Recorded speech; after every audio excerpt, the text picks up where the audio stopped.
fairly straightforward. So they can break it, they can kick it out, they can do this. Resistance, blocking resistance is even more straightforward. What do? You give them more than one antibiotic at the same time, use judiciously, limit exposure, whatever. So any questions from 2, 3, or 5? 8, 9, 13 really, or 8 and 9 are the ones that the class did extremely well on. So from 8, this is the only reading assignment in the whole, and it's more of a review assignment because you should be expected to know this. That's basic nucleic acid chemistry. Difference between DNA and RNA, nucleoside, nucleotide, purine, pyrimidine, ribose, deoxyribose, hydrogen bonds versus phosphodiester bonds, anti-parallel, all that good stuff. So DNA replication. First of all, you do have to know the central dogma, right? DNA goes to RNA by transcription and to protein synthesis by translation. True or false? RNA can be replicated. True, right? That's found in viruses. DNA can be replicated. DNA can be, DNA can be formed from RNA. True or false? True. That's reverse transcriptase. So that's basic central dogma. Now DNA replication, do the same thing, divide it between, let's say, bacteria and eukarya, right? Clearly the central enzyme is DNA polymerase. And remember, it's not any old DNA polymerase, it depends on what? It depends on DNA to make DNA, right? Because you could have a DNA polymerase that's RNA dependent. What is this also called? RNA dependent DNA polymerase is reverse transcriptase, right? So make sure you know which template you're working with. You have 3 big enzymes here. Here you have 5 main. Oops. So please remember the function. 1, small role. 3 is the big role. 4 is no role in DNA replication, right? Here you have to remember that alpha and delta are nuclear. Beta and epsilon are repair, right? And gamma is mitochondrial. It has one origin, right, called OREC. It has one terminus, 2 replication forks. The mode is called, what's the mode of replication called? Theta, because it looks like the Greek letter theta. What else is there? Now we did not discuss it, but this is part of probably other courses or part of your general knowledge base, and plus part of that reading assignment. That origin should be rich with A's and T's, true or false. We did not go over it, but true, right? Because A's and T's are weaker. They're less hydrogen bonded. They're going to open up faster.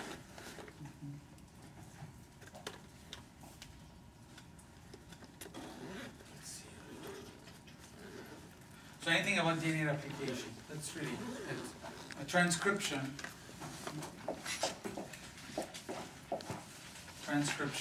With transcription, the main idea is to remember now it's RNA polymerase. You can do the same thing, right? But now you're dealing with RNA polymerase. Oops.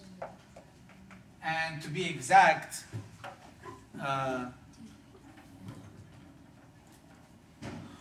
it is also called what? What is RNA polymerase also called?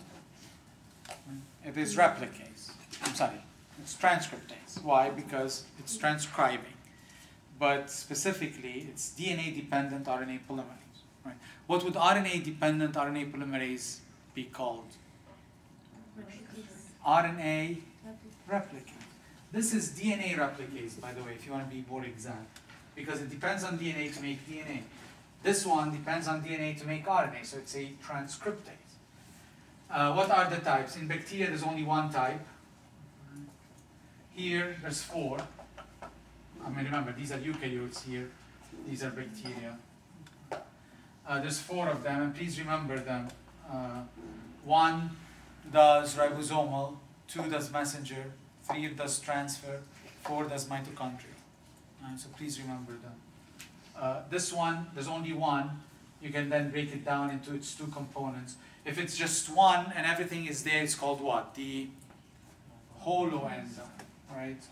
So it's called the holoenzyme.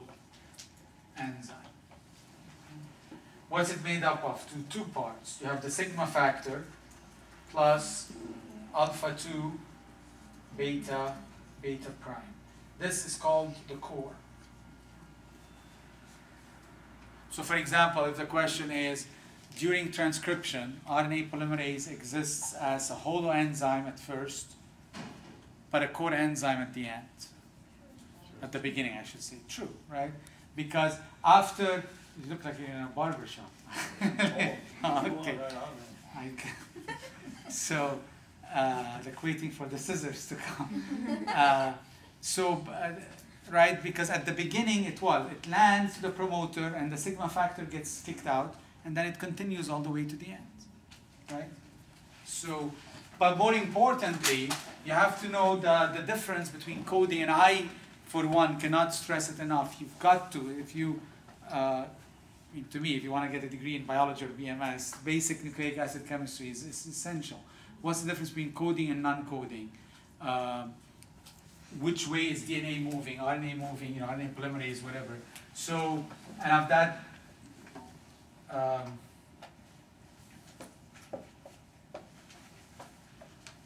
right, you're given this double-stranded DNA fragment, and it is being transcribed by RNA polymerase.